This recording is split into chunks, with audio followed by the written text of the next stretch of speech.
Welcome, ladies and gentlemen, to the best, the greatest podcast or broadcast, Brother Husband Broadcast, and this is the one and only HollywoodBonner. And it is your boy, the infamous Blkk Ceezar. Thank you. Either you small, either you big, either you tall. We like all y'all. We appreciate you. We thank you for tuning in. And we talk about life. We talk about family. And you know we got to talk about wealth. So we bring everything together on this podcast show. So I appreciate you for tuning in. I appreciate you for liking, subscribing, and sharing our content too. If you on YouTube and checking us out on all the other platforms. But Absolutely. You know what time it is. Before we get started, Ceezar, how have you been, my brother? Hey, man, I've been good.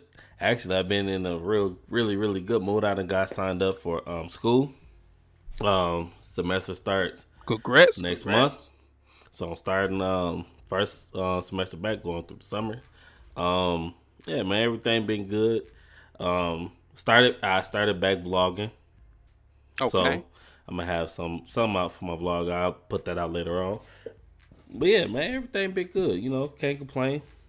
Oh, my job is actually going to invest in me because I'm a good worker. They're gonna help me get my Six Sigma Green Belt certification. So that's just another certification that I can add on to my resume. So whether I want to stay with my job or not, I can take it with me. So yeah, everything been good. Can't complain at all. So, as far as that certification, what is that? Like, kind of break it down to the people that don't know. So exactly Six Sigma.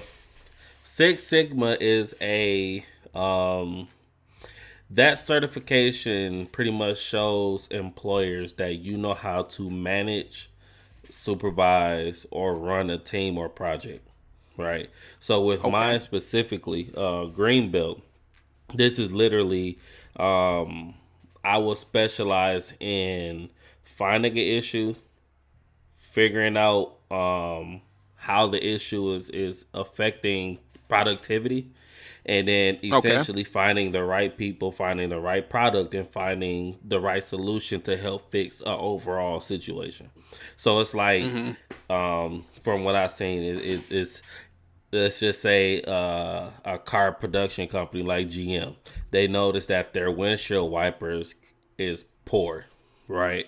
And it slows down their production, which means they have less money coming in to create new cars because of this one issue.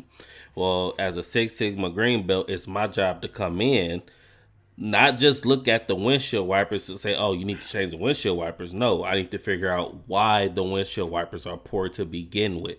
Is it a production issue or is this an actual material issue? And I handle that. And then you go over to how can production make this more efficient to make up for what was wrong in the first place. Right. So it's just you specialize in, like I said, finding the right people, finding an issue, and handling that issue.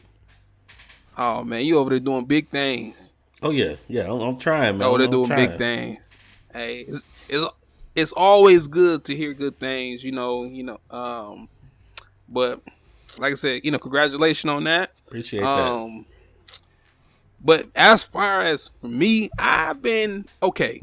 Allergies been kicking my butt. I've been sneezing, runny nose. My eyes been watering. I've been sounding like Barry White, and I don't even got a deep voice. I don't know. Like this year is hitting different because I never had bad allergies. I never even got sick this much. I don't know if things changing. I'm getting older. I don't know, but allergies been kicking my butt. So I was sick, dealing with the allergies. And just been working really. So ain't nothing much. I mean, like the normal. I ain't got no special achievements or Six Sigma or anything spicy. I could go ahead and let the folks know. I'm still doing me, but the family good. Everything is good. So I'm just Amen to chilling. that. Amen to that. So, but yeah, it's good to catch back up with you. I know, we always it seems like we always miss a week. We always missing 2 Man, weeks. But this about to be our schedule in a minute, man. I'm gonna take blame. I'm gonna go ahead and take blame. You know what? They say a man own up to his mistakes or issues. I'm gonna own up to this because it was me on the reason why we haven't even did a podcast. Things happen. I just wasn't feeling it because of life. Well, that ain't a blame. If you don't feel good, you don't feel good. So Yeah. although we wanted to put one out there, but at the end of the day, you sick. Everybody should understand that. Everybody call in for work for no specific reason. This man's Right. sick, so we can't put an episode out there. So come on, boys, some slack. We all good. We back. We back at it. Y'all can see our faces and y'all can hear our voices. Once again, by the way, for those who choose to listen on Apple Podcasts, Spotify, or wherever, come on over to YouTube. Come see what we look like. Come put the faces to the voice that you hear. So, but Right. yeah, you all good, man. You was sick. Yeah, let that go. Okay, cool. Go ahead and check us out on YouTube. Look, like you said, look at the faces. I think I'm a handsome young man. I know I am. You ain't got to tell me. So right. Yeah, I used to be you know how that go. very cocky as far as or conceited. I used to be very conceited back in the day.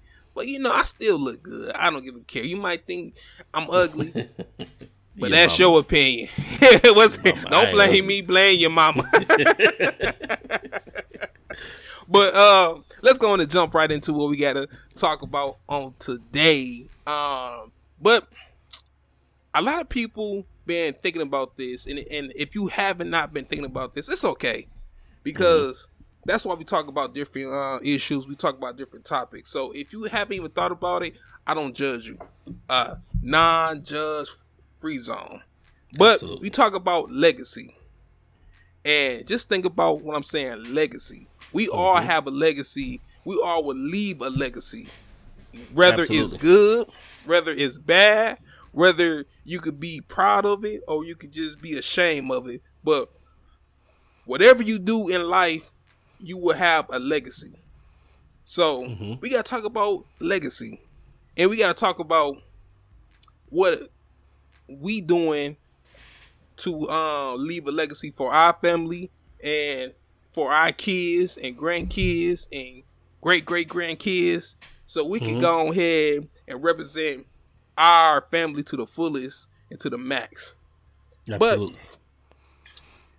But let's go ahead and jump into this. So, Paris, when it comes to legacy, we always gotta let's go ahead and talk about our history, because our history help us with our future. And Absolutely. when it comes to us growing up and like the different habits, the different things that our family have taught us growing up, what type of things that you can say that your parents either helped you with your legacy or building your legacy with your family, like the history, just kind of take us back on the journey on your family history when it comes to you building your legacy for your family. So, first, I feel that we must have to understand what legacy means. And, of course, I'm not smart, so I brought it up, the definition, right? And the definition that they have for legacy is the long-lasting impact of particular events, actions, or etc. that took place in the past or of a person's life, right? So this is something, an event, something, whatever. So as we talk about legacy, and especially my history, I come from a rattled background, right? So of course, part of my legacy, just like a lot of other young men out there, fatherless, of course, like single mother, household. My mother had 9 children, not married, and this is no shade to her at all. This is all true. wasn't the best of terms. So just looking back at my own history, well, first thing first, and I knew this as a child growing up, that one thing that's part of my legacy is being in and active in not only my kids' life but being with the woman I had kids with. That was a priority. That's a priority for me. Okay. Now everybody don't have that priority. A lot of people like to hit quit and then mess around and get a baby. And you don't like the baby mama. That's your fault. I don't care. You know, it is what it is. But that was a priority for me. Don't blame nobody. Blame your mama. Like, hey, call it what it is. You see what I'm saying? So, just being in a single mother household and seeing how things was ran on that end and all of the chaos that came with it, yeah, that was my events. Let me put it that based off this definition, those were my events, right? I lived in chaos. I did not have the best of clothes, of course. My mother worked by herself, you know, and this is no shade to her. This is no shade to any single mother. You got to do the best that you can, and I understand that. But didn't have the best of clothes, didn't have the best of shoes, but she did the best that she could. And, of course, she got help from her parents as well, which is fine. But seeing the chaos that come with that, I want no part of that. The financial side of it, like I said, being in that form of not having it. You see what I'm saying? It's not saying that I want my kids to have the finer of things, but it's like I don't want to also negate my kids of any type of experience or any type of thing that they want because of how I live. So understanding all of that. I wanted to be in my kid's life. I wanted to be in my wife's life. I wanted to be married. I wanted peace. Peace is also a priority for me. Church is a priority for me. I know in the last episode we talked about church and I said it's just a building. I understand. I'm still Christian and I do understand that I have to join with other Christians as well. Now, there are people out there who's manipulators and all the other stuff. I get that, but that's my job as the man and as the husband to find those churches to make sure that we stay away from that. But church is a priority. I did not go to church in my mother's household. I didn't. I didn't start going to church till I was, 9th, 10th grade.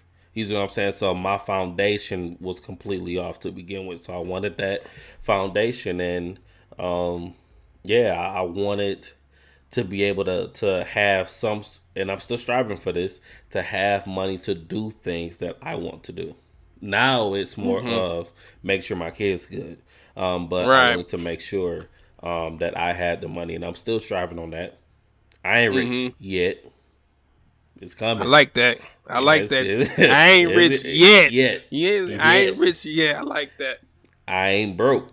I'm not broke. It's a mindset. I'm not broke. But yeah, just making sure that I implant in my kids, and also, of course, not necessarily my wife, but implanting my wife as well. These same things. Like, we have to strive better. As the leader, I have to make sure that we're all good. And when my kids get older, I will hope to see some small footprints in their lives that's something that me and my wife implanted in our kids. Because our kids is able to go wherever route they want to go. But I find it joy when you can look back and say, "Hi, we taught our kid this, and this is what they're doing." You see what I'm saying? It's like it's a good thing. So yeah, that's looking back. I have to look back before I can look at the future. I have to look back at all the chaotic mess that I went through first. I have to fix it within myself because I was affected by it. And now I'm able to look at my kids and put it in my kids. Not the bull crap, but I have to filter out the bull crap through something that I can actually use, and allow it to move on, to my children. So, that's how I look at it. Not to Not too crazy. Nothing too crazy. Excuse me. Nothing too crazy, but that's how I look at it, at least. Right, right. Hey, I feel you. I feel you. Going back with the family history. When we all have to take a look back at our history from when we was growing up, when we was raised up, how we was raised up, how we was in a household. Like you Yeah. said, I was in a household with my mom, and she had 5 kids, and she did the best that she could possibly be. And she made sure that we had clothes. She made sure we had a house to stay. She made sure that we ate, and she did the best that she could possibly be. Do. And I'm not saying like my dad didn't do. He did what he could do. Yeah. Let me go on and say that he did what he was able to do, and he did the best that he could possibly do. I feel like for him being the father, and whether it was a lot, small, whatever it was, because I don't, he did the best, and my mom did the best. But like I said, for us building our legacy, when we go back in history, we have to go up on like the things that we learned from our family. Either it's good, either it's bad. So for me, one thing that I do take, from my mom is making sure that her family was straight. I think that's one thing that I definitely get from my mom, because I always make sure that my wife and my kid, my yeah,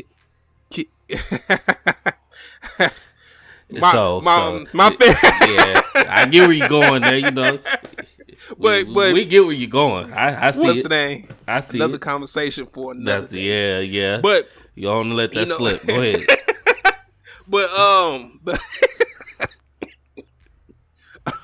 gonna have to go ahead and cut that out maybe. But yeah, I get that from my mom, because I always make sure that my family is taken care of, with my household, and I'm quite sure that you do the same thing, for the things that I seen and see, what you're doing. But yeah, I take that from my from my mom, little things like that. I also take the lifestyle that I lived when I was growing up. And that's helped me to rewrite my legacy when I get older, and the type of lifestyle that I want my kids to live. And I'm not saying, like I said, we wasn't rich. We struggle like everybody struggle. So, Absolutely. but looking back in my past, and it helped me to be the person that I am today. But also it helped me to structure how I want to leave my legacy behind for my kids. Like I said, my mom did the best that she could possibly do. She wasn't like a rich person or parent. Some people is born to money. Some people already have 3 or 4 legs up versus other people. So, Absolutely. I wasn't fortunate to be in that situation to where when I hit 18 or whatever, I already have this established as far as like college paid for or whatever. And like I said, it's no knock to my mom. It's no knock to her, but those experience helped me to, like I said, retweet and retune how I want my legacy for my kids to be, because I want to give my kids option. I want them to be like, when they hit 18, Dad, I'm not feeling college. Dad, Absolutely. I'm not sure on what I want to do. Hold on. Let's park right there. Park right there. Cause that helps me, actually brings in a question. But when you look at, right, just using that statement on allowing your kids to have options, right? Right. Explain that. Because there's 2 things that I've noticed. I only can speak on black people because I am black. I said this before. I ain't racist, but I'm black. So I speak on black topics because this is all that I know. I know one thing. For the majority, and if anybody disagree, you're a liar. And your mama a liar. And if y'all don't get it together, y'all going to hell. Y'all just call it what it is. At 18, usually you got two choices. Go to school, or you got three. Well, no, you got two. Go to school. In order to stay home, you either go to school or you getting put out at 18. Mm-hmm. Right? So, because me, I was out at 18. You see what I'm saying? Like, I graduated high school. I was on the first train smoking from Flint all the way to Little Rock. I was gone, right? Ain't been back ever since. Knowing on how you want to raise your child, you'll go that far, but knowing how I almost had to cut you. I almost had to cut. I'm gonna have to cut this out too. I'm gonna have to cut this. I had to hold my okay, forget all that. But knowing how you want to raise, raise your children. Mm-hmm. What helped you get to that point? Because it seems like to me, if my kids say, because I also want to do the same thing. If my kids say, "Hey, Dad, I'm really not feeling school, not for me. I don't want to go to school." Okay, where you going from here? You see what I'm saying? Right. Like, do you say, okay, well, since you don't want to go to school, you are gonna do this, blase, but are you still gonna keep your house open to your kids? Because, like I said, a lot of people, they get put out at 18. You know, so what is that process when your kids say, "Hey, I don't want to go to college"? What is your process? Like, have you thought of that? Yeah. So when I say I want to give my kids options, meaning like my daughter, she hit 18. She be like, "Dad, college ain't for me." I know college is what some people might think is the best route for them, but it's not for me. Okay, cool. I want to be in a situation to where, like, okay, what do you want to do? Mm-hmm. And she be like, I want to start this type of business. I want to do this business. I want to jump into social media. I don't know how social media gonna be in 10, 15 years, or just for example, I want to be a content creator, or I want to start me a clothing line, or I just want to do something and not go the traditional route. Because when I was growing up, I always knew I was just going to go to college, going to get me a college degree and find me a good job. That was always kind of like my mindset, and I never have option of, okay, if I don't want to go to college, then what I want to do as far as like start my own business, or like, and not saying that I had to go to college. I'm not saying my mom was just like strict college or nothing, or college or military or whatever. No. But I just want to give my daughter the option to. It's 3 options that I want to give my daughter, or at least 3 options that I want to have for my daughter. Option A: Dad, I want to go to college. Okay, boom. I got enough money that I'm paying for your college. College for free. Dad, I want to start my own business. Boom. Okay. I got enough resources and enough experience to help you get there. Absolutely. And I could be your investor. Let me invest in you. Let me go ahead and be your starter and invest $10,000, $20,000. Or option 3, Dad, I see you got this business going on from you own this business, that business. I want to take over the family business one day. Okay. Let me go ahead and get you. Okay, cool. Let me start you off and train you on how to run and take over the family business. You know what I'm saying? So I want to be able to at least have my daughter a couple options and not have her to think that school is the only way to go to be successful in life.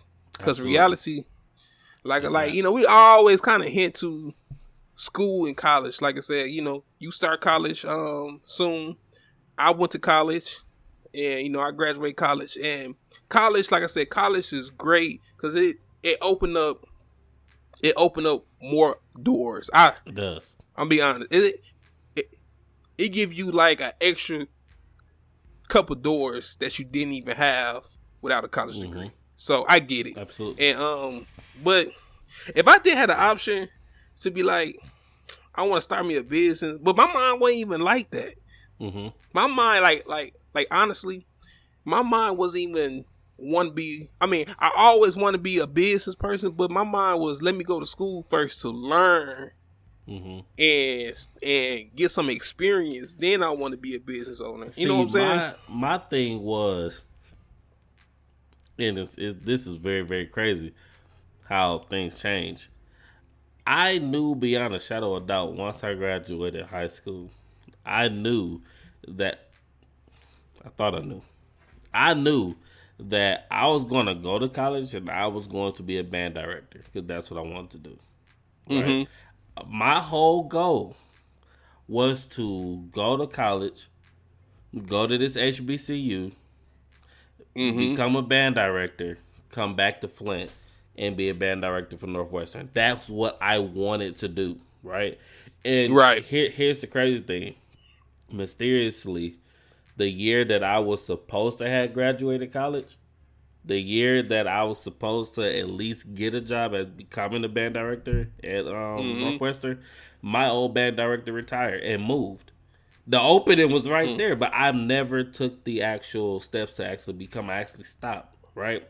So that was my plan at first. That's what I wanted to do.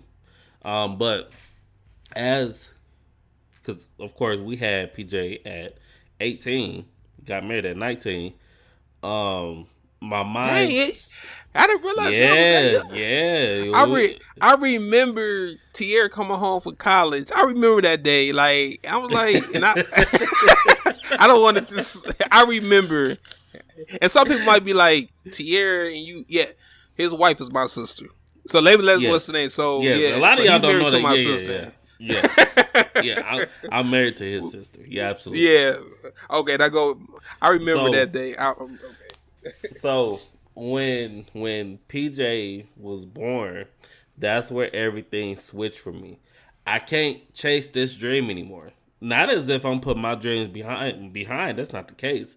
But now I can't chase this dream anymore. I have to figure out what can I do to, like you said, give my kids option. Like now I have to, as crazy as this is, and I will say this, even to my own kids, do not get married young unless one, and whatever struggle that you have or had or is going through, you talk that out. Especially for my boys. Because we can't lead houses one thinking as a child. You ain't a child no more. You decide you want to get married, you're no longer a child. You're picking up a position that's a grown man position. You know, this ain't for the weak. You know what I'm saying? So one,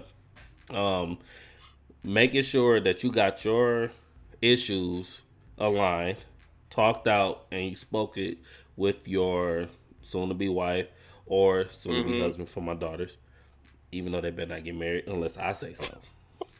Yeah. But, and two, without a plan. If you ain't got no plan, like how you leave the house with no plan and then expect your woman to follow you? Like that's not gonna work. That's not going to work, and I know because that's who I was. I knew what I wanted to do, but I didn't necessarily have a plan, right? So it's like, dang, I wanted to when I tell you I took a deep dive into real estate, I could tell you all about flipping houses, selling houses, finding the house. I could tell you all of that, but I ain't did not one yet. Right? Because first off, I'm scared to do that. That's a whole nother step. But it's like, if you are planning on doing something for your family, and like I said, leaving that legacy, what are you showing? You have to actually walk and do it. It literally this, and I still have it here because it's kind of lingering on me now at this point. A legacy is an actual event. What did you do? Talking about it is not an event. That's you just talking. You see what I'm saying? So it's like when you're leaving this legacy, like you say, you're giving options. You have to have a business. You have to have something in place just to give your daughter that option there. You gotta have some. I have to have something in order for all my kids to say. Because I don't mind if my kids say, "Hey, Dad, I don't want to go to school. I want to be a barber." Okay, that's fine. Let's just Right, do whatever it is. If that's what you into, that's fine. Dad, you know what? I don't want to run a business, but I'm fine with working at Walmart. Okay, that's cool. Let's get you some certifications, just like I'm doing now. Let's get you some certifications to help you move up a lot faster than what you are, because you don't want to stay a stalker your whole time there. So let's go ahead and do these things. But first, I have to have it as a husband. You see what I'm saying? I have to have that there for them, because at the end of the day, whatever money I have, I can't take that to the grave with me. Right. Scripture says even if you did do that, the scripture gonna say the moth and the worms is gonna eat that. You can't take that to heaven or hell. So it's like, it's not for me. I can't do anything with it.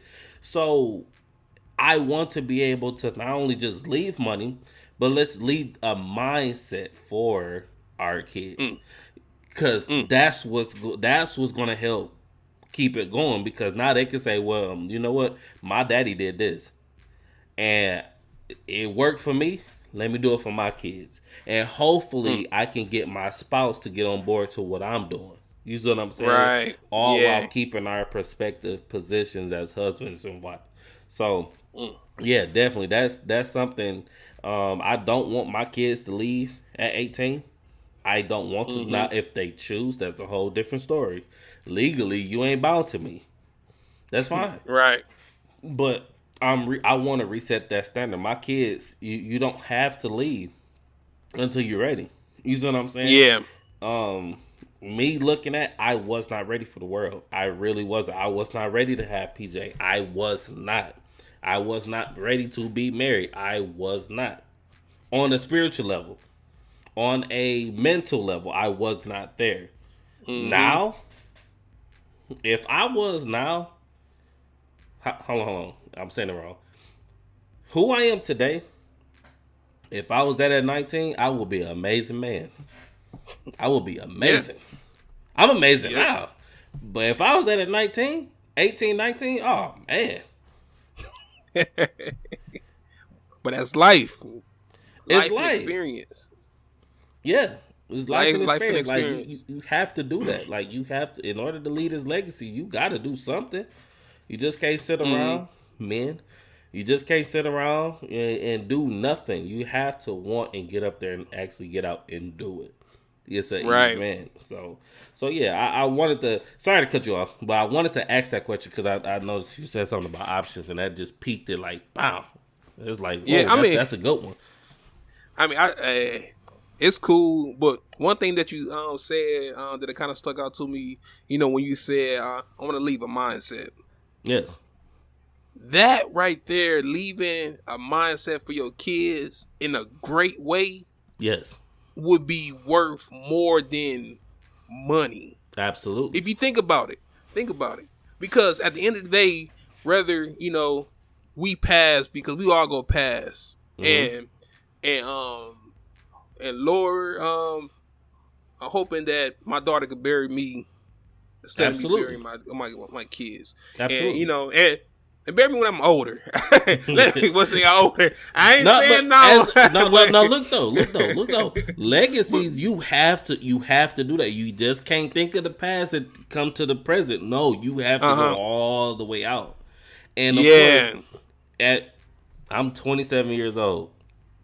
Mentally, I feel like I can live forever because, of course, in this time, I feel like I can. But you have to even think. You got to think behind that.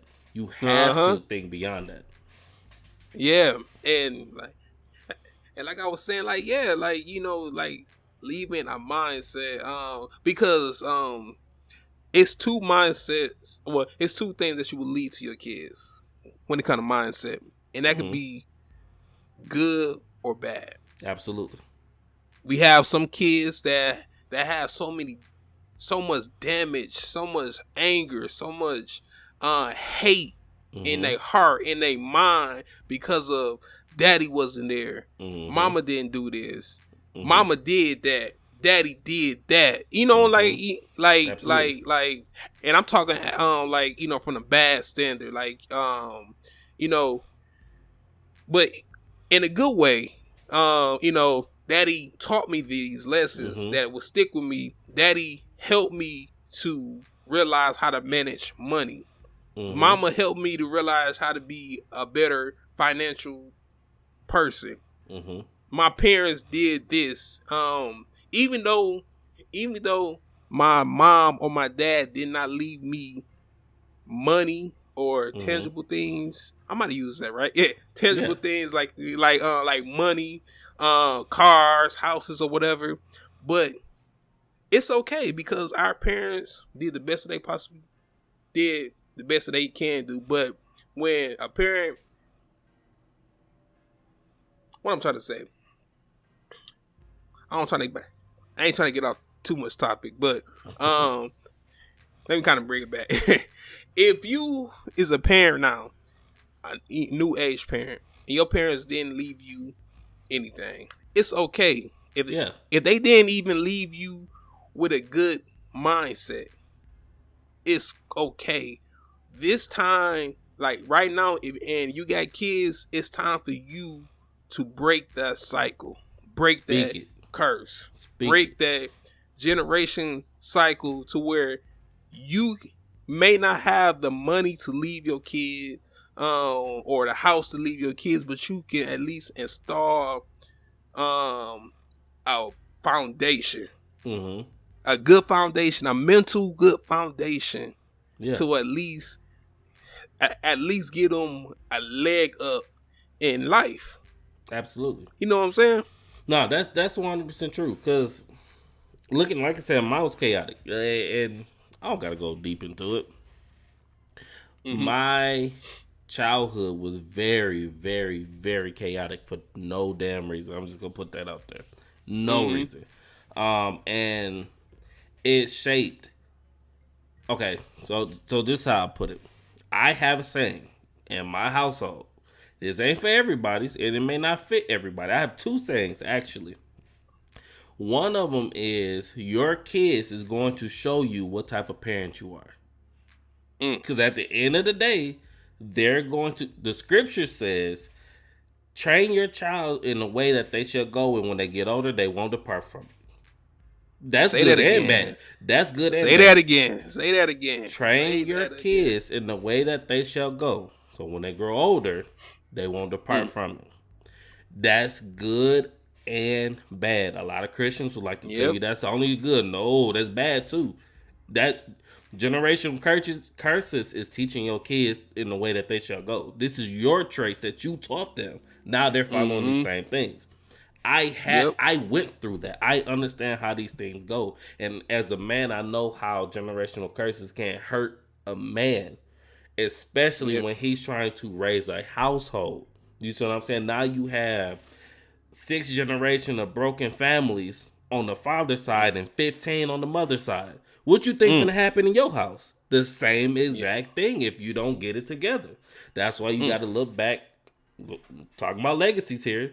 Generational curses is a lot of legacies. And to be even more to give it a better example, the life that you're living now, if you ain't dealt with your trauma, or even if you're living a good life, both of those are legacies all the way back to your great grandparents. Whatever they did back then, what you're doing now is because of them. And that's just what it is. You see what I'm saying? So I understand how it is to come from chaos and try to at least refix it. It's a lot of fixing I got to do. I ain't the best on where I want to be, but I can almost promise you, I ain't trying to be that. And that's not even just on my mother's side, but that's also on my father's side as well. You see what I'm saying? I have a father who had a father who lived in Flint and only seen him a couple times. And at the end of the day, I remember meeting my father at 9 years old. You doing the same thing that he did to me. You never switched that. For my mother, you never married. But the crazy thing is, her parents were married. Now, I don't know where that come from. Her parents were married, and once again, this is no shade. This is just truth. When you talk about legacy, you got to talk about the stuff that hurt. This stuff Talk hurt. about the truth. Is the truth.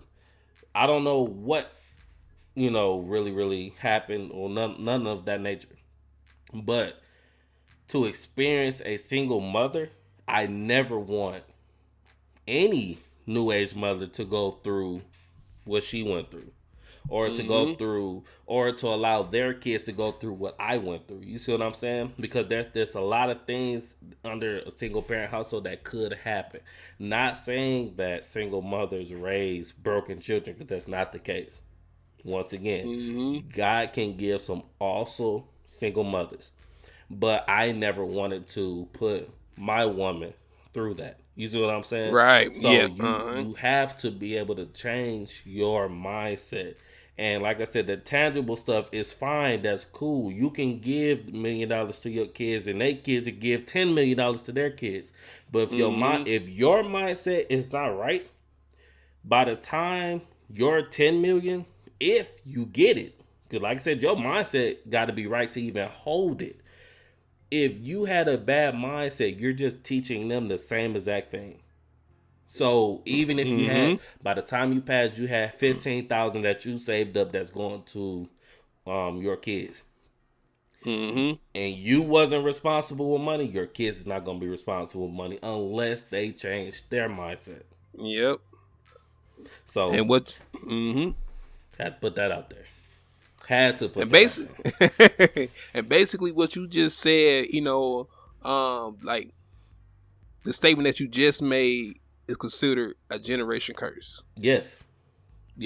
And most people be like, generation curse is they might think of, his father was in jail and his grandfather was in jail, so he go be in jail. Yeah, that's one form of generation curse. Exactly. But another form is his father never taught his grandfather never taught his father how to manage money. And your father never taught you how to manage money. So you never taught your sons or daughters not know how to manage money. So yeah, it's like a generation curse. That's a form of generation curse. Yes. Either if it's severe or is it small, there's still different forms of generation curse. So now, and if you're not aware of it, I'm not gonna say it's your fault.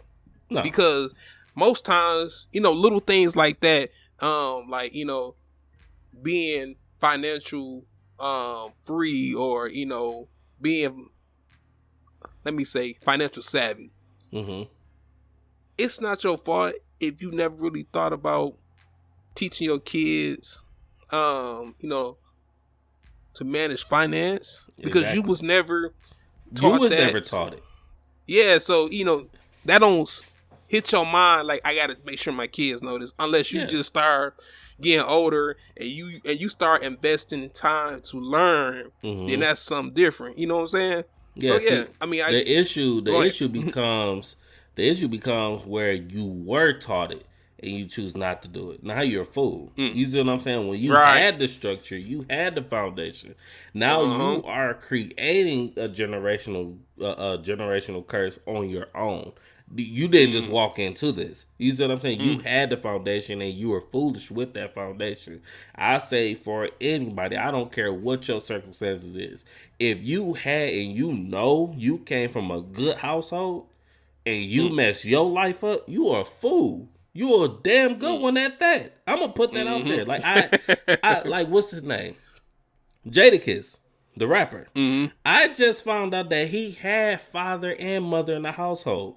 What the hell are you doing talking about drugs and guns for then? Like, not saying that he still couldn't live that life, but if you can sit here and say your father worked hard, he made sure that I went to school and he made sure that, all his kids was good and all that good stuff. And this is no shot at Jadakiss. He ain't finna see this anyway. Until we get bigger, so it's fine either way. He gonna hit you up. And what you say about that? I remember the episode. What you say? but for real, it's crazy to me. Like, bro, what are you talking about then? Right. Why are you talking about a struggle that you You're not living. Everybody that's around you, they experience single motherhood. They experience not having love from a father, but you had that. What you talking about, dude? Like, anything that happens to you, that's all your fault, and I don't feel bad for you. I don't. I cannot. Especially as somebody who, like I said, went through that chaos. Man, you don't get no honor from me from that. You had what I wanted. You see what I'm saying? I look at my kids all the time. I tell Tierra this all the time. Don't judge me. As a kid, I used to watch Fairly Odd Parents, right? This is trauma talking here. I used to say that I wanted Fairly Odd Parents because I can wish a whole bunch of things away. I can wish a whole bunch of things that I did not have. I can wish I could get whatever it is that the same. I looked at myself as Timmy. Let me just put it that way. I looked at myself as that, and I'm not trying to make that depressing or nothing like that, but I look at my kids now, and it's crazy. I say this then. I'm creating, or I have the life that my kids would never have to wish for. You see what I'm saying? The same stuff that I wanted, I feel that God allowed me to go through what I went through just so I can make sure that I give this to my kids. You see what I'm saying? So it's like I reap the reward of having two parents, even though I never had it, because I'm giving it to my children. You see what I'm saying? Right, yeah. So if they turn around and they mess this up, you can't blame me as a daddy. You can't blame your mama as a mother. You messed this up. But before they even mess it up, I'm here as a father to tell you you're screwing up. You see what I'm saying? It's like I'm that safe rail for you. So it's like, at what point do we, especially as Black people, begin to actually look at our legacy? Like, when do you think, like, at what age, at what time, at what period in our lives do you think that we're supposed to look at a legacy beyond the year that we are now? Yeah. Like, I guess to answer your question, I really think it kind of depends on when you start realizing and start asking those hard questions to yourself. When you actually look in the mirror and talk to yourself. I mean, like, it'll really depend. You know, you could be 20 years old, you could be 10 years old, you could be 50 years old. It really depends when you start asking those hard questions about, like, okay, and this more of the older, not like a 10-year-old, but this more of like, what type of legacy have I left for my kids? Or, you know, when you 10 years old, what type of legacy did I want to leave for my kids? Exactly. You know what I'm saying? Exactly. So, like, that type of conversation, you need to have that with yourself. And so I think everybody... When you approach that knowledge of what a legacy is. Yeah. That's okay. And I understand if you don't know what a legacy. Yeah. You know, like, you know, you never even been introduced what is a legacy. Some people, like, believe it or not, some people never even, not saying it like they don't know what legacy is, but they really don't know what legacy is. No, they don't. And, you know what I'm saying? And once again, whether you know what it is or not, you already left one. You already left one. You didn't even have to plan for it. It's going to happen regardless. It's just a matter of, is it a good one or is it a bad one? Or is it mediocre? Right. You see what I'm saying? Because you can have some mediocre moments in life that actually becomes a legacy. It's like forming. Actually, I'm glad this actually came to me. It's like an avalanche. An avalanche started from one event, normally a sound. Whatever sound that was, whatever happened, it boom from there, and it started trickling down. And then it gets bigger and bigger and bigger and bigger. But it all started from one small little place. Yeah. You could have been the start of that. You see what I'm saying? Not even talking about what came before you, but where you are right now, you are going to be the start of an avalanche that's happening far beyond the years that you were even born. I mean, far beyond the years that you passed. You know what I'm saying? Because once again, we all gonna touch that grave. It is what it is. You know, you can be scared about it all you want, but it's gonna happen. Right? You know what I'm saying? And it's the way of life. It's the way of life. You can't control what happens after you, but guess what? Your voice and what you said way before is gonna linger all the way, once Mm-hmm. again, past your own death, because this is something that you did. You see what I'm saying? So Yep. yeah, definitely, that's crazy. Look how this turned out. I kind Look how of, this turned out. I kind of screwed. Yeah, I kind of screwed up. See, look, I forgot to put our name on the video. And some people might be like, See, "Who we got is these started. people? Who, who is these It's your boy, the people infamous Black Caesar. on here? We here. Make Why sure is it y'all not?" come to YouTube while we take this little technical break right quick.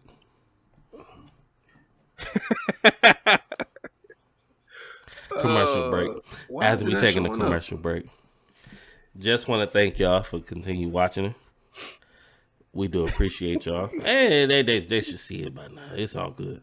It's all good. It's all good. I don't know why. I don't know, but that kind of threw me off. You know, I do apologize, y'all. If y'all watching on YouTube, I am HollywoodBonner, and that is Black Caesar. So I do apologize. Absolutely. I did not realize, you know, the conversation was just that good. But let me ask you Yeah. this, because I thought Yeah. about this. How much does generation curse affect your legacy? A lot. If I'm gonna be honest with you, 100%. 100%. Because once again, whether somebody recognized the generational curse or not, is going to have that same generational curse is going to have an outlook on your legacy. It's when Right. you Yep. realize the generational curse, and this is just speaking on the curses itself. Because once again, I wouldn't necessarily call a good thing a generational curse, but I'm just gonna say, just for the sake of now, if like I had a job with the guy, I forgot his name. It was back when I was in Little Rock. He said that even though I work this job, which I think was making like $13-14 an hour, he said I will never be broke because my mother and my father were both accountants. They taught me how to manage my money even with nothing. They taught me this. So I'm going to teach my kids the same exact thing because I see that what is working. So those can be good generational curses. But if we're going to speak on the bad ones, it's going to ring regardless you understand it or not. Regardless if you address it or not, because once again, those same curses happens. Those were events that you experienced, that you went through. As you get older, if you did not address them, you're going to continue doing what you were back then. I'm going to give an example. Yeah. I like to speak on myself because I went through this. So, one way that we handle, and this is very light. One way that we handle conflict in our home was argue. Very light. We argued, right? I didn't think of it as an issue until I became an adult. To where now the only way I feel that felt, put that out there, I'm working on that. The only way I felt as if I can get a conversation through is if I'm arguing with you. As a husband, you can't do that. You got to be the thermostat on the wall in your house. You run the temperature in your house. I'm creating a toxic environment because I can't tell you that I don't like the way you looked at me. I have to yell at it. I have to get angry. I have to get upset. I have to get wild up. Like, that's something I have to address. It have to be addressed in order for me to not bring that into my home. Because if I'm doing that, you see what I'm saying? Even if my wife wasn't taught that, she's gonna act in defense. What's gonna happen? She's gonna argue with me. Because this is what I've been doing. This is a personality for me, but she is acting on defense because she wasn't taught this. Now our kids see, well, arguing is just a way of love. No, it's not. The argument is not love, but this is what they see. So I didn't link what I went through, brought it to my household. It's like one big chain, one big chain. I linked what I went through and I brought it to my home. Instead of breaking it, I linked it. So Mm-hmm. now my kids, this is going to be their personalities because this is what Mm-hmm. they see. This is what they experiencing.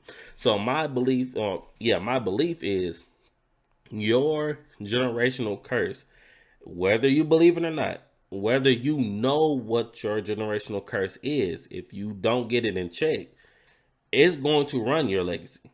You won't Mm. have well, you will have one, but it ain't gonna be the one that you want because you are Yep. gonna mess it up. Or Mm-hmm.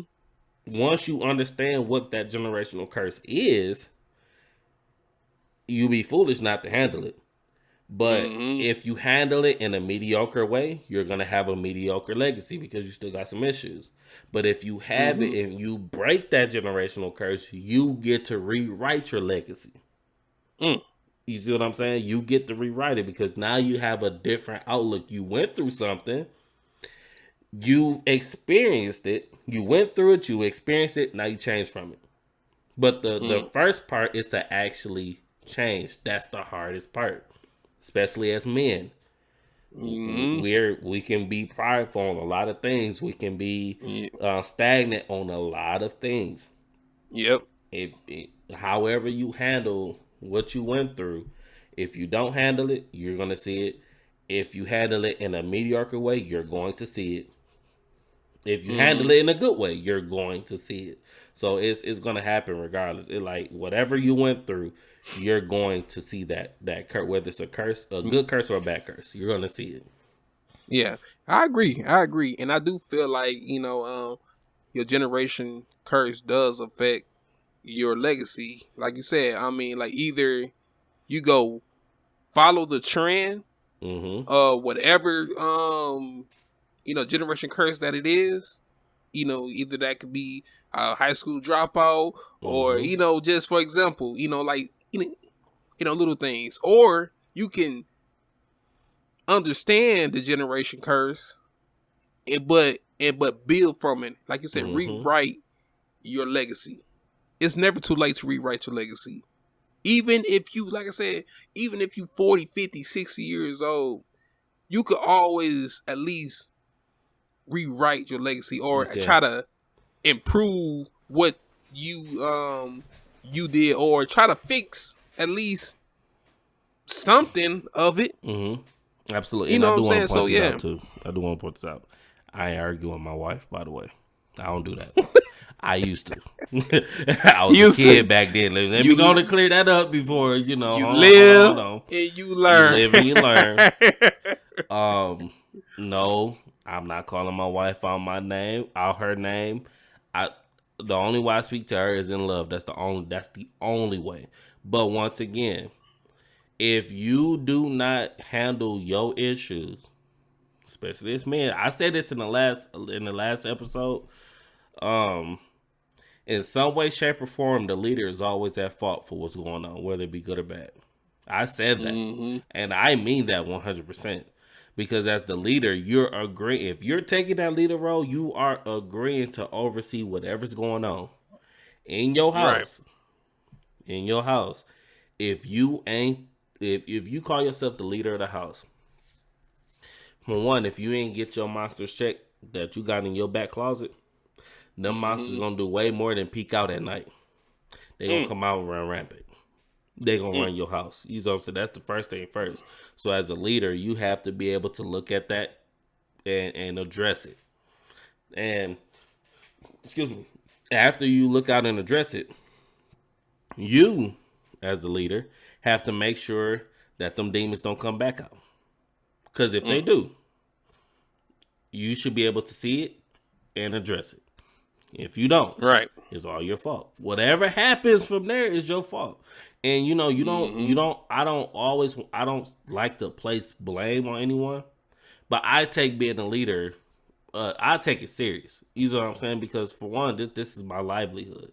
It's not even Hmm. about biblical principles, even though that have a deep root in me. It has nothing to do with Hmm. biblical principles. You see what I'm saying? This is even if you look at your job. Let's just put it this way: if you come in, you are a regular worker, right? We call in my job individual contributor, right? So if you are to manage your job, right? We have a team lead, we have a supervisor, then we have a business manager. If I'm not doing my job and the team lead is not helping me get on my job, what you think gonna happen? The person that's over the team lead is gonna get that team lead in check. Hey, do something about this because you letting this person do this. If the supervisor's not getting on the team lead, now the big business manager got to come and say, wait a minute. I'm over all of y'all. What are y'all doing?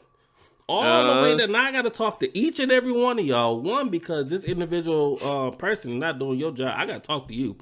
We finna talk about how long you finna be here. But two, this team lead, I'm finna speak about, are you do you like your position? Because you ain't know what you're supposed to be doing. You know what I'm saying? Like, this is the role of a leader, and that's how I take my house. If I call myself the leader of this household, then it's my job to make sure that if anybody's spirit is off, I'm checking that. We get on the line here. We need to get back in place. You know what I'm saying? And it's not a manly way to. When I say manly, I mean cocky, because I'm not a cocky person. Not by a long shot. But it's more of a protective way. I don't want my house to swing from a way that I didn't. If I didn't swing it, we ain't going. It just what it is. Because if anything happened, I feel that I'm liable for that. That's why I place being a leader. I put everything off on the leader because you should be able to oversee this. This is what you call for. This is what we ask. When we ask our wives to marry us, in my opinion, everybody don't have to be like this. When we ask our wives, will you marry me? I'm not asking for us to be together. I said, will you marry me? Will you be under me? Because I'm going to take care of you. I'm going to be with you. I already love you. I already respect you. I'm still chasing you. I'm vowing to chase you every day. But are you going to submit to what I have? Right? And now you say yes. Now, okay, we in agreement. That's cool. Once we get married, I have to actually produce. You see what I'm saying? Like, I didn't ask you to come in with nothing. No, I'm saying that this is what I'm going to do. Now, I have to produce that.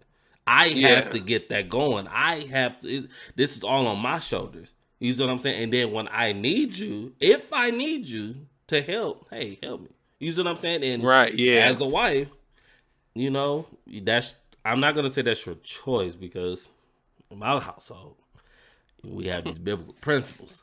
But literally, like, you married me. I didn't marry you. We didn't marry each other. You married me. You came from your house. You came from your parents, and you said you're going to join me at the hip. You see what I'm saying? Like, that's how I look at it. So it's like, when it comes down to this legacy stuff, I have to produce something. I have to be able to make that event happen in my kids' life so that they can see, all right, Daddy did do this. He started this business, and he kept this business. Because some people are serial entrepreneurs. To me, that's crazy. You don't have to own 20 million businesses, but I started this. My kids see it now. If they decide they want to run it, that's 100% fine. I gave you something. Instead of just saying, well, I had a daddy and he was there. Okay, well, what did he do? Well, he worked. Oh, what else did he do? Well, we ate dinner together. We went to McDonald's. That's it. That's it. Like, don't get me wrong. There's nothing wrong with that because you're still there. But, like, is that it? Like, when you think of your great grandkids, don't you want to see a little, well, even though you won't be here, don't you want to see a little bit of you and them through spirit? Like, don't you want them to say, my great white folks get to do this, by the way. We don't. My great grandfather, Paris, he owned this part of Waxahachie, and we still got it today. He ain't never met me a day in my life, but he know, my granddaddy did that. He owned that building. He owned this. He owned that. Pass it down generations after generation. It down. And like I said, it don't have to be, like you said, it don't have to be tangible, but it could just be a mindset. I learned this from my daddy, and my daddy taught me this. It's like a namesake. I never liked my name growing up. I never did. But now I love my name. I take pride in my name because that's me. I want my son to feel the same exact way about his name. We ain't calling you PJ when you out. I can call you PJ. We can call you PJ, but you take pride in your name. When somebody asks you what's your name, Paris Hamilton Jr., that's my name. This is who I am. You see what I'm saying? Like, you take pride in that, and I want you to instill that to your kid, and you do it for your next kid, you do it for the next. Man, I want to keep going. This is a mindset that we have to change, in my opinion, especially as black people. You know, Right. so that's how I look at I mean, I feel that. It's two things that I want to hit on. Mm-hmm. Two things I want to hit on before we go. One thing, because I thought about this. You know, when we talk about legacy, and we always talk about the negative, Yeah. right? You know, let's go ahead and switch it up. And my question is to you is, let's say this. Hey, Caesar, you know, in 20 years, you know, you got a company that's worth $20 million. You know, you got multiple streams of income. You was this leader of your community. You was this activist. You was, you know, the man of man. You know, man of boys. Yeah. You know what I'm saying? Getting that, like, I'm this guy. Mm-hmm. So when PJ get to 18, or, you know, get to, you know, 18, 20, or whatever, you know, just say this, and he's like, okay, my dad accomplished all these accomplishments. Now I gotta live up to that. So I gotta live up to what my dad accomplished. Do you think that, you know, also building a legacy like that can have a negative impact on your kids, in the sense of, I have to live up to my name? Yeah. You know, Yeah. To be 100% honest with you, yes, because that's how you. It's crazy you say that. First off, I would be a lie to say that, yeah, I want my son to go his own way. Man, every father wants his kids to follow his footsteps. I'd be a lie to say, you know, any one of them, especially my boys. And when you say PJ, I just said you got my name. Of course, absolutely. But that's hey, toxic. Izzy, And Izzy. we ain't forget about you, Izzy. I ain't forget about you, Izzy. I said PJ for a reason, because he said his name. So absolutely. But it's literally any one of my boys. Any one of them. The fact that you got Hamilton as your last name, right? And by the way, I'm not trying to be toxic when I say this. Even if that was to happen.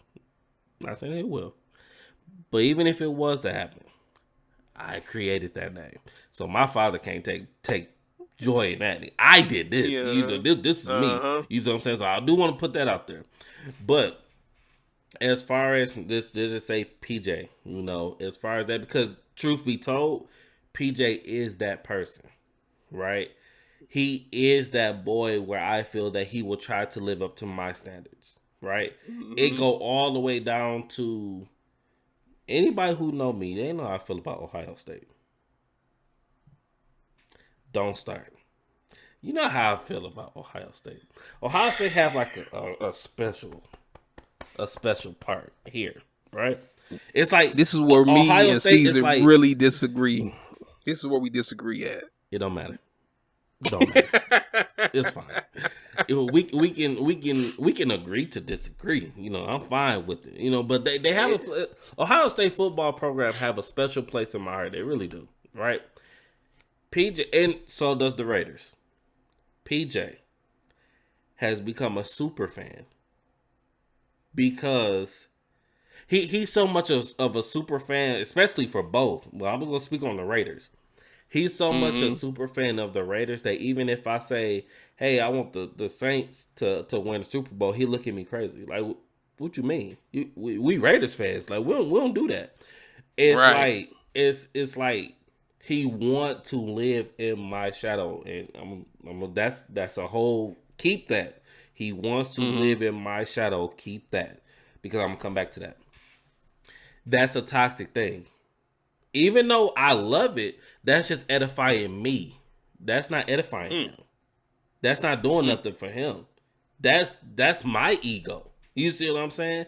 It's like, yeah, I want my kid. My kid, he said he gonna take after this business after I'm sitting down. No, well, wait a minute. That's not necessarily how it is. He still got to live his own life.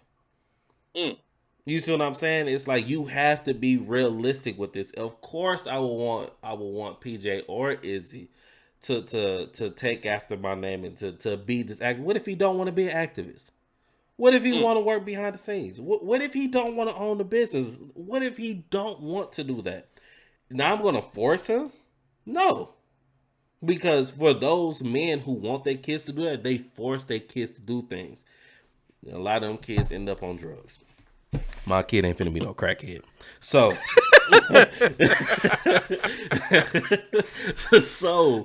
no, it can have a very, very bad, a negative impact.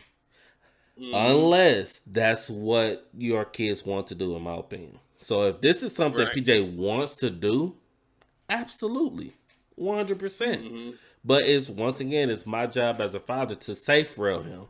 Yeah, you say you want to be the head of this business. Well, you finna go hand out everybody mail at their desk first.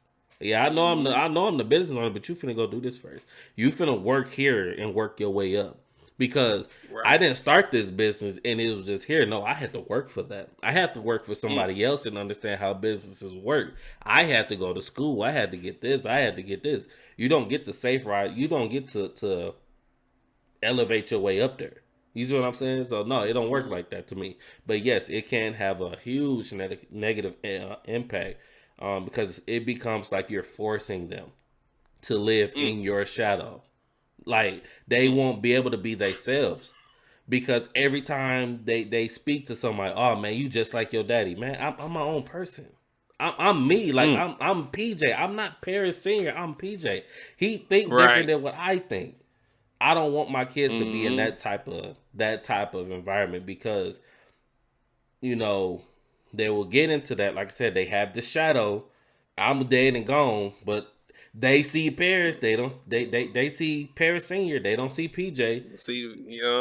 So it's like if he was to get in this position, he wants to have this. He wants to do this. He'd run it all to the ground because nobody see him. Nobody see him. They see me. So no, I don't want my kids to. And like I said, as far as his writer thing go, I love it. I love it.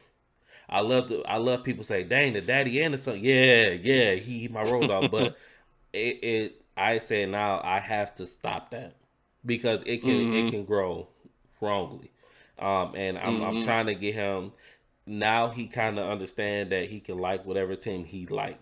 I like the Raiders, but you don't have to like the Raiders because I do. You don't have to do these things because I do that. No, you have your own personality. You have your own thought. You are your own person.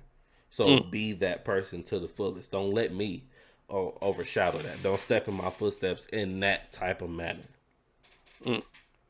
Yeah, I mean, there's a few things that you said that kind of stuck out to me, you know.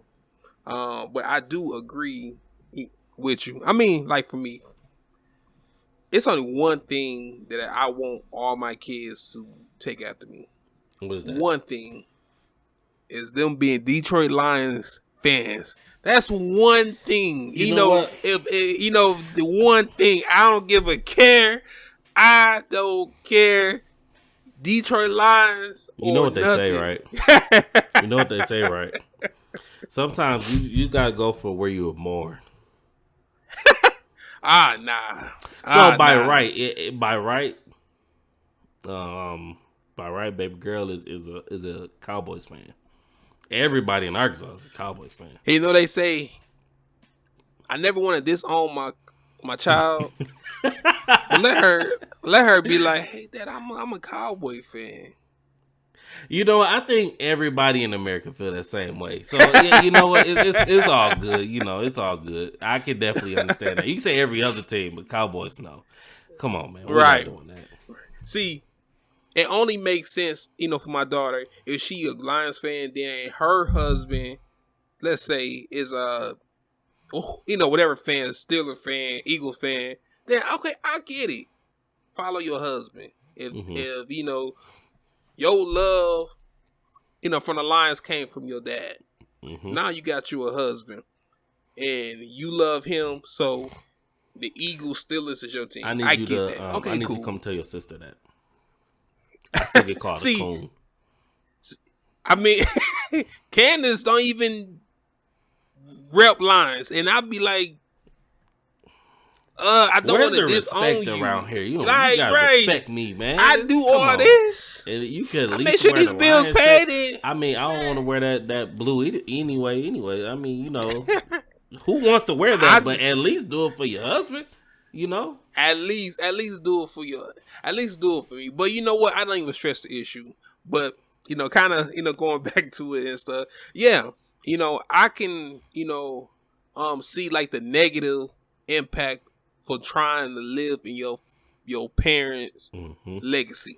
Yes. Trying to live in your parents' legacy, because I put too much pressure on your kids. And I feel like as for parents that have this magnitude of accomplished accolades or whatever, and a legacy is known around the world, or around your community or whatever. If that's good or bad, because it's people, fathers that was like drug lords, kingpins and stuff like that. And they kids somehow feel that they gotta live up to that. Yeah. And stuff. But I feel like, as far as a parent that have some type of legacy that's well known in a sense, you have to go in and sit your kids down and be like, hey, this is what daddy did. This is what daddy accomplished. Daddy did this to try to make sure that you have a better life. Exactly. But what I did don't dictate on what you going to do. Absolutely. Even if you take over, because at the end of the day, when I'm gone, everything going to y'all. But but even if you don't want to, follow my footsteps or take over the family business, it's okay. Like you said, my identity is not yours. So I feel like as a parent, you need to go ahead and have that conversation. I'm not saying parents don't. Yeah. But I feel like some parents don't, because they try to mold their kids. It's the ego. Like them. Yeah. It's ego. They molding their kids into the version of me. It's like some parents live their dreams to their kids. Yes. And never give their kids the opportunity to even ask them what they want to do. They already got them established, like, you doing this, you doing that, you doing this. When it comes to sports. Yeah. And stuff. And I understand, if, my kids or whatever say, hey, I want to play this, I want to play that, then yes, I'm going to go in and do everything I need to do to make sure that you get all the resources that you need to be successful in my power. Whatever I could do to help you to reach your goal, your end goal, then I'm going to go in and do it. But I do feel like some parents do live their dreams to their kids. And I feel like some parents don't have that conversation with their kids. Like, you don't have to do what I did. Absolutely. You don't have to be me. Be you. And it's okay. Whatever you want to do. Like, if I own this business and it's worth millions of dollars and I'm just this business savvy guy, you probably don't want to. You probably want to work for somebody. Exactly. You might want to have a dream job. Like, my dream job is this. So I feel like I said, sometimes that can have a very negative impact. And like kind of how you said, kids that have so much stress and expectation, they tend to turn to drugs. Yeah, alcohol. They turn to stuff that helps. It's like, they don't know how to be themselves, so they turn to something that they think is themselves. You see what I'm saying? Because we can put it out there. People ain't really drunk. So I'm saying this honestly speaking. Can't nobody in their right mind say they like the way a drink actually tastes, like liquor or whatever. I highly believe y'all lying. Y'all alcoholics because you're dealing with something. This substance here is what's helping you. You don't help you necessarily like, escape. yeah, I mean, people can like smoking weed, that's fine, but come on, bro. Like you not sitting here going back to back to back to back for nothing. No, you're dealing with something that you want to help escape. And when you're walking in people's footsteps, like you're not showing who you are. I'm just gonna put this out just as an example. You make it to the NFL, for a young man who makes it to the NFL, you get put out within 2 years. Now, it's very possible for injuries. But if there's nothing wrong with you, you getting put out because you partying, you doing this, you doing this. Almost 8 times out of 10 is because you didn't want to do this in the first place. You just made it here. Your parents had the resources. You was at the right place at the right time with the right coaches, all of that. And you got to where somewhere you didn't want to be. Whole time you want to be a fireman. Go be a fireman. Right. Like, go do what you want to do. That's exactly. I do not want my kids to follow, because like you said, my identity is my identity. I did these things because of this. It's not for you. That's 100% fine. Now, if you do, even when, like I say, even when you do want to follow behind me, you still have to be the director of your own steps. I did my steps. I did what I set to accomplish to do. If you wanted to follow that, don't think like me. You are an individual. If you look at to take this and go a whole nother way because you think it's better, hey, it is what it is. You do that. If you don't want to do it, that's 100% fine. My kids don't have to do what I think is good. I'm not pressing college on my kids. I'm not pressing technical school on my kids. The only thing I am pressing is success. I ain't having no bumps. We not doing that. We not sitting around doing nothing. Like success. Pressing success. I'm not raising no wannabe thugs. I'm not raising no single mothers. I'm not raising no single fathers. None of that. We ain't doing that. You see what I'm saying? That's if you don't want to marry, that's fine. But what you ain't gonna do is I'll be out here having sex willy nilly. Either you ain't doing that because I ain't raising you to do it. You see what I'm saying? Like you are the author of your own life. But I feel that as a parent, even when you're grown, I'm here to keep you. You know, I ain't here to tell you what to do. But it's just my job to help rail you in whatever way you want to go and actually help you get there. You see what I'm saying? My job now with my kids is to teach them structure, to teach them love. When they get older, teach them a little bit of independence, teach them law, because before they know the law of the land, they know the law of their daddy house first. So I'm here to teach them that too. And I'm here to teach them success. Even if I don't know a lot about success now, I know a little bit more than you do. So let me teach you what I do know. You see what I'm saying? I'm not gonna steer you the wrong way. When I learn more, I teach you more. That's just how that works in my home.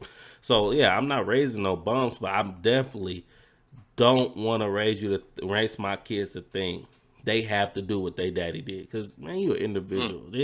If you want to do a certain thing, as long as it's not harming you or going to harm you, like trying to be a drug lord, we ain't doing that. That's we cut all that out. You see what I'm saying? That's, you know, and for those dudes out there who are drug lords and your kid is following behind that and you fine with it, you a bum. That's just what it is. Like, hey, there's no way, even if I was into that lifestyle, there's no way I want my kids to be in that. No way. Not even, because I know what comes with that. You see what I'm saying? So just putting that out there, because you brought it up, so I wanted to kind of speak on that. Yeah. One line that I hate, that I used to hate, or I still hate, you know, to this day, and I could just be me. You know, when they say, do what I say and not what I do. Man, that's no. And that could be like it's so contradict. Like it contradict what you telling a person. It's like, don't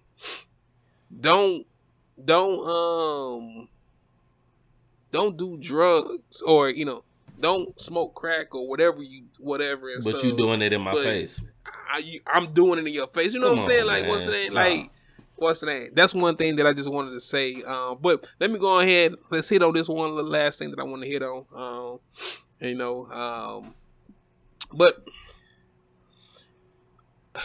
what type of oh, I'm talking to, or how I want to answer? I mean, ask this: Black Caesar at 50 years old.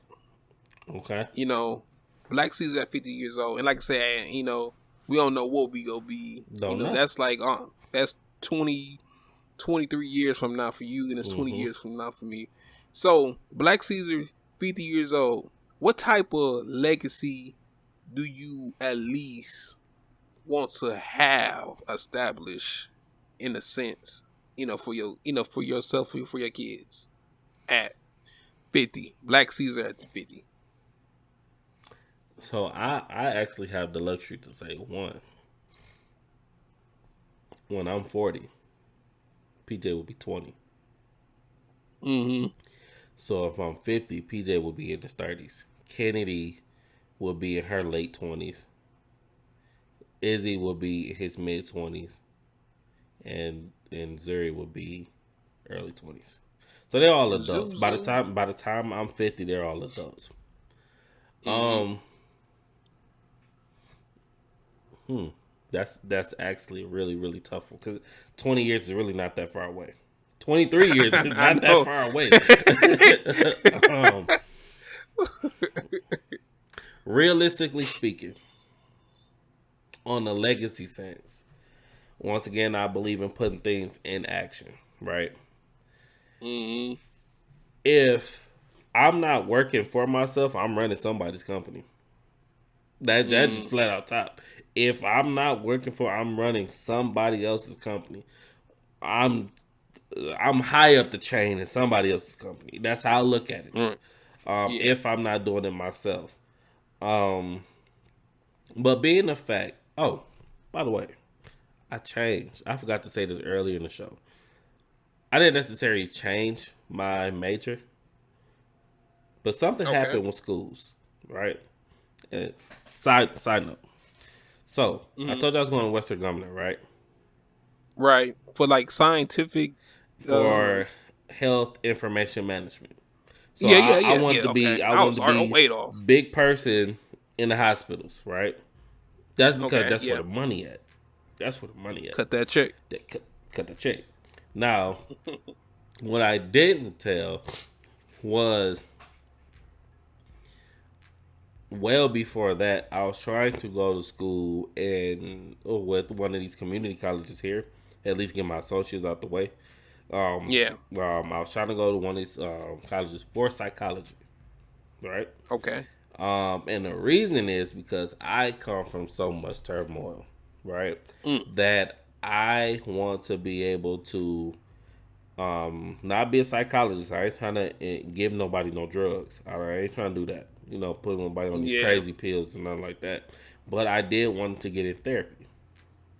I wanted to own. Well, I had an idea to, help people who went through something similar to me, especially young men, because Mm-hmm.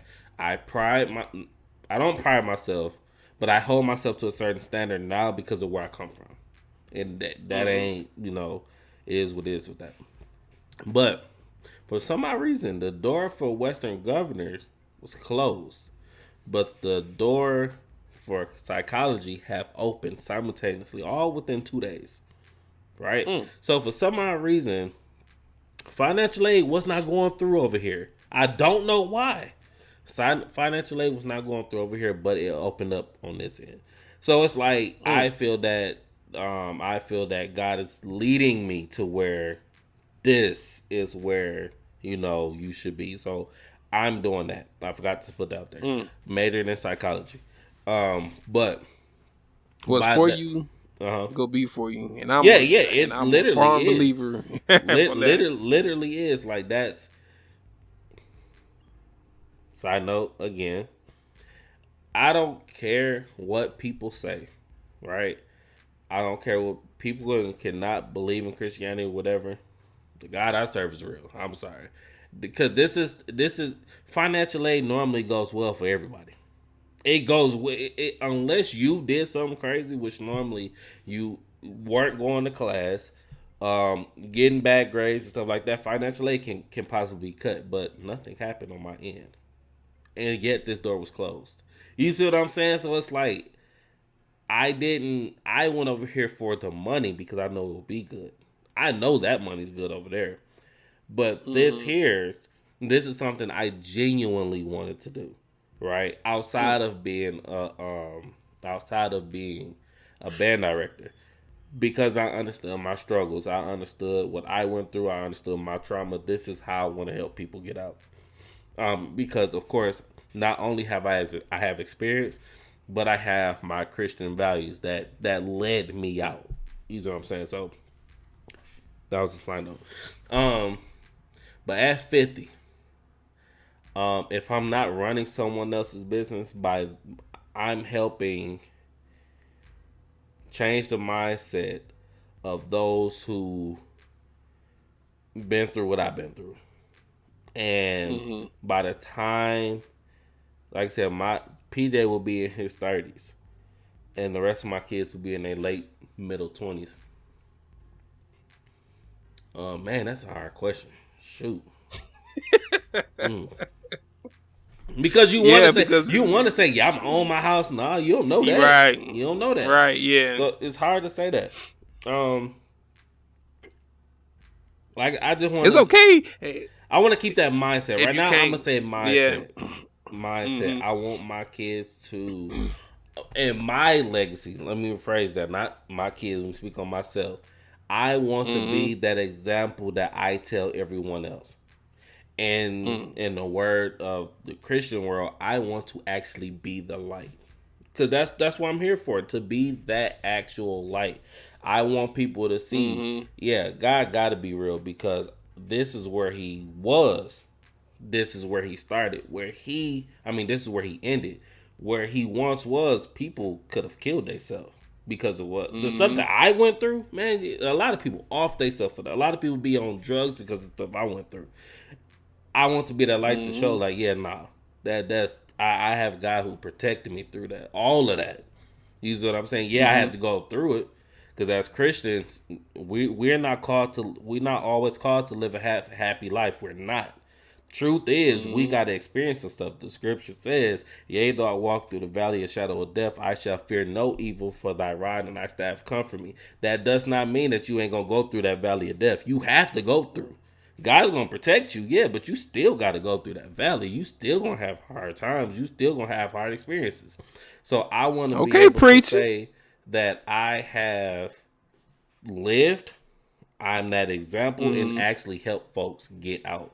But as far as financial wise, I can't necessarily say that just yet.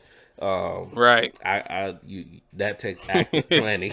That take active planning. So yeah, I don't know about that part, but just leaving a mindset that you don't have to continue the cycle of where you come from. And I want my kids to also show that, yeah, well, I know what my daddy went through, and he made sure we didn't go through that. So just leaving that type of legacy so far. Right. I mean, I feel you. I mean, because that type of question really got to think about. Yeah. Because, like I said, it's 20 years for me. I'm 30 years old, so that's the next 20 years. And that's 20 years about to be like, man, you gonna blink and it's there. Right. Like, so, but one legacy, like I said, that I at least want to be, have established, at least, at 50, because Lord's will that I'm still living. Like I said, Lord's will, I'm still healthy, very healthy. I'm still living, and I ain't got no complications. Absolutely. So, by 50, the type of legacy that I want to at least have established, because, my legacy, Lord's will, will continue to build and continue to add. But, look, with 50, I always want to want to help people and put people in better situations. And that's not only my daughter. If people know me and truly know me, and I'm quite sure a lot of people can vouch for this. When I was working at Walmart, I used to tell people all the time, I'm gonna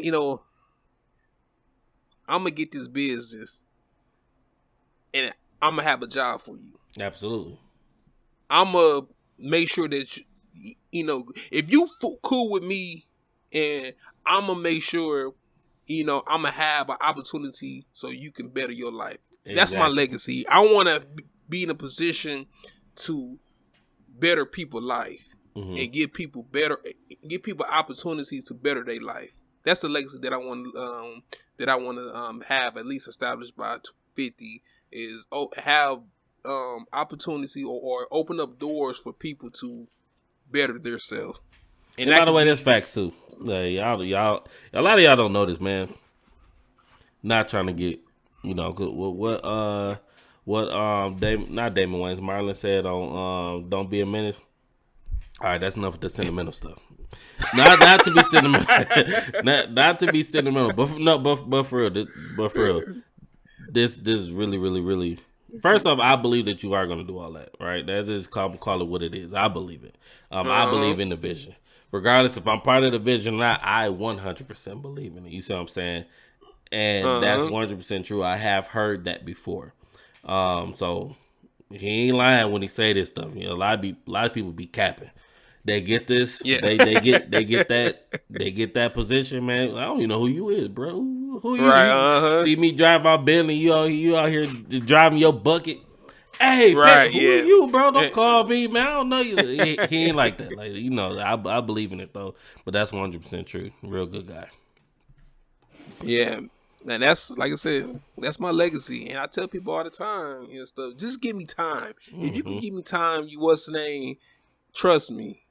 I'm not even BSing. Like, if I get in a position to where I can help you and put you in a better situation, that's that's a part of me is help people to help people. Exactly. I don't know. Maybe I that said makes it wrong, sense. but yeah, to help people. So I'm going to try to have opportunities to help you so you put you in an opportunity so you can be a blessing to somebody else. Exactly. So, that's something that I do want to at least establish by the time I hit 50. And but it's other things, but that's like one of my main things. Like you said, it's so kind of it's kind of hard to even say because it's right around the corner. Exactly, it's right around the corner. That's real. Hard ain't like, and a reason. And I asked that for a reason. I said 50 for a reason. I didn't say before you die. Mm-hmm. When you what's the name? I said 50 because, like I said, that's 20 years for me, and that's 23 years for you.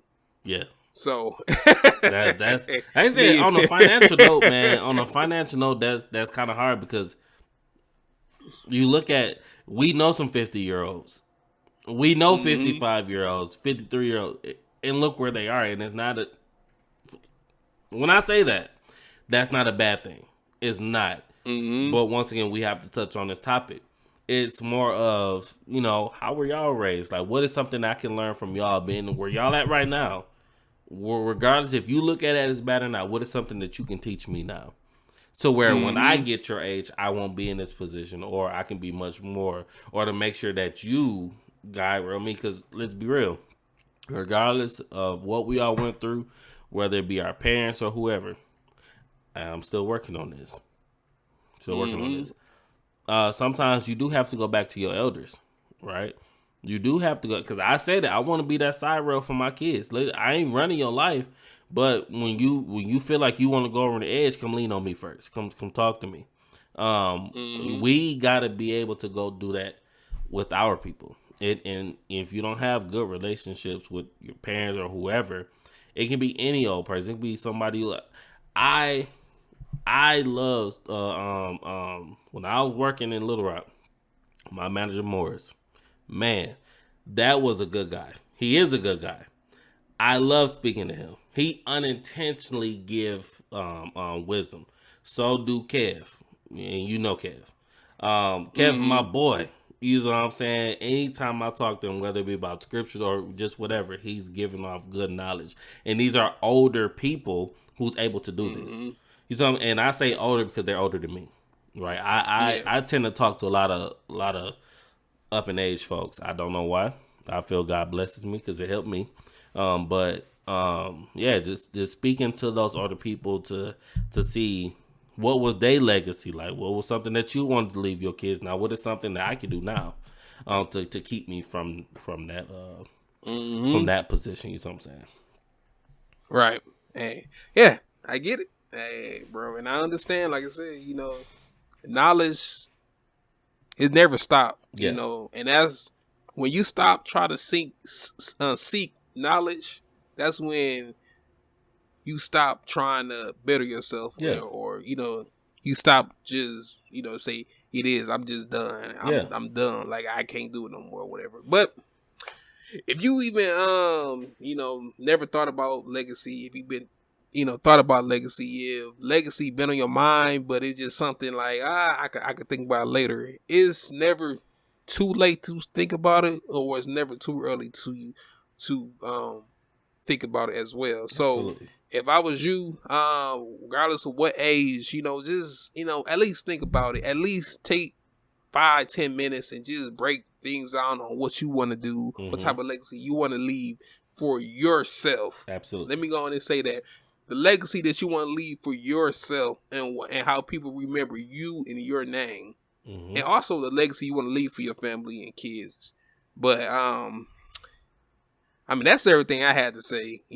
This was a good topic. It was better than I expected. Absolutely. It's, this podcast, this broadcast, aka podcast, was was longer than I expected. But it's okay. When you have conversation about good conversation, it tends to be longer than normal. Absolutely. So it wasn't our plan, but hey. It is what it is. Whether you like it or not, it happened. And hopefully y'all done got some type of knowledge out of it. Once again, we hear, I've said this a couple times in every other episode, we're not just building, I don't believe in building a fan base. Man, I'm trying to look up and see we have 10,000 people, but those same 10,000 people are millionaires just like we are. Like I said, I don't have to chase to be a millionaire. I don't have to do that. But we are attaining and getting what we want. This is not just a us thing. This is not just a YouTube channel. This is not just a podcast. We're trying to help people build their own lives. I ain't got nothing to sell you. I ain't got no course to sell you. I'm trying to figure it out just like you is. Let's all figure it out together. So Right. this is the knowledge that we have. This is experiences that we have. We've been real, raw, and honest. So yeah, we here to help one another. So we're not just asking for likes, comments, and subscribes. You know what to do on that.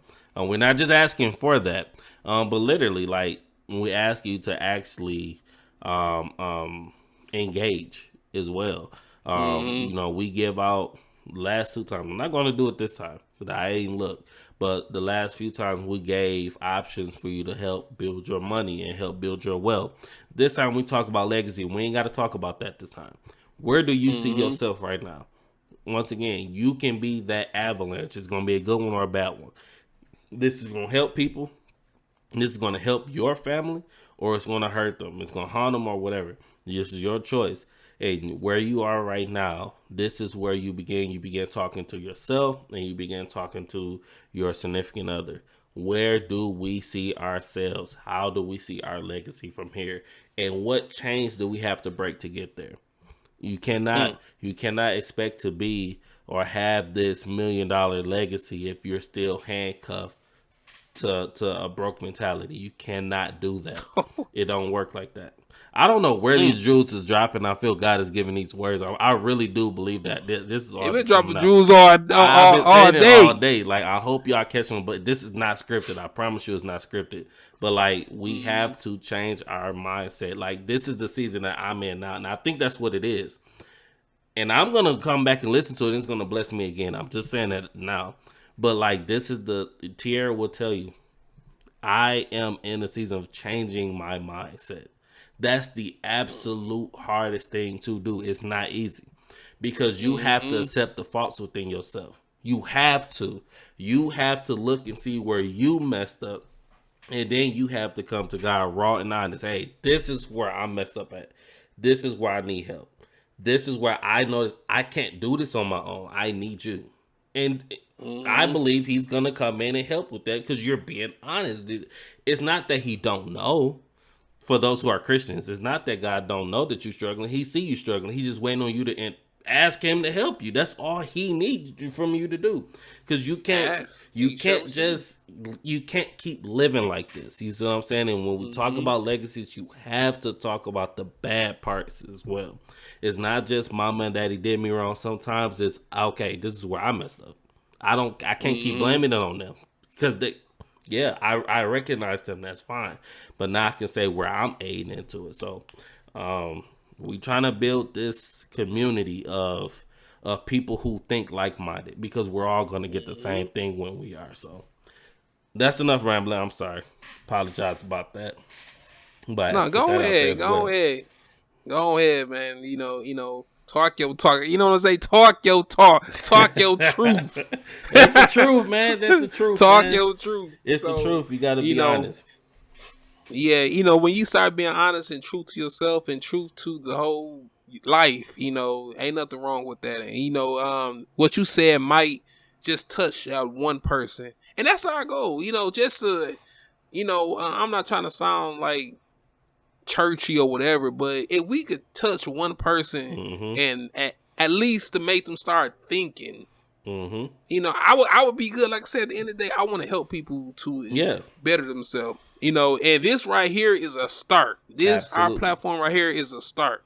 And, and this could be part of the vision or part of the process. Absolutely. Who knows, but see, this was a good one. I feel like, this was a good one. This was a good one. But it led to where it needed to lead to. It did. It was way better than I expected.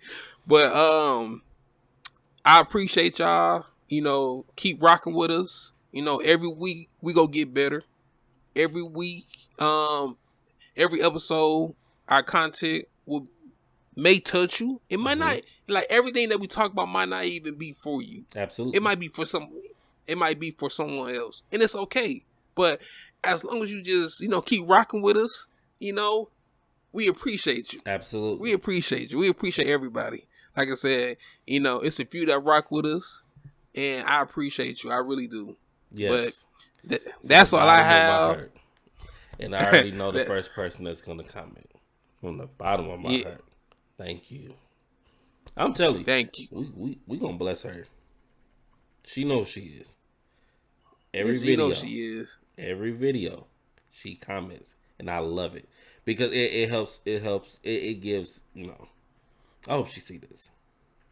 Yeah, that's why I say, I rock with people that rock with me. Absolutely. And I really mean that. If you genuinely rock with me and you really cool with me, yes, I will always remember that. And I will always have you in the back of my mind when the opportunity presents itself and I know I can help you. Yes. Trust me.